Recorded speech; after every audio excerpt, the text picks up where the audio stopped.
Okay, mokwongo, magi gin vaccines ma ichwoyo. Yeah, ichwoyo gi idil. Kendo nyaka time gi a professional.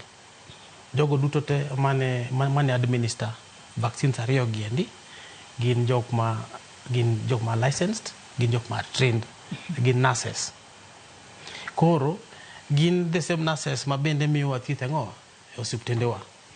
Koro, the first safety standard en ni ng'at ma chuoyi, kata ng'at ma administer the vaccine ni, en ng'at ma straight, en ng'at ma understand, en ng'at ma bende, kata na kapok ochuoyi, to okwongo ng'iyo nyathi nitiere in a good state or condition mare.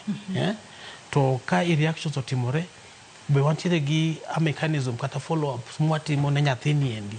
Koro, the second one en ni nyaka watim follow up ne nyithindo duto te mwachuoyo, mondo mi wayud feedback ni nyathi ka nyathi manochuo bende nitiere any form of reaction moro amora. Yeah? To ka nitiere any form of reaction ma bende ok gin adverse.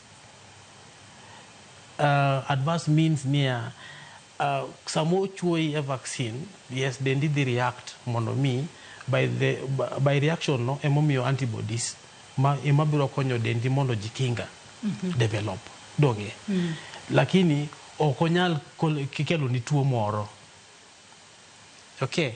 Koro nurse manochuoyi gi jogo duto te matimo the follow up mechanisms, yeah? Nyaka gi make sure ni nyithindo duto te manochuo gin safe. Nyithindo duto te any feedback moro amora ma ng'ato ing'ini samoro ni tuo to chuoyi, koro tuoni ne momedore, to ok ni nikech en vaccine, to koro nitiere misconception kanyo ni vaccine cha mokelo na tuo. To ginyalo bedo ni gin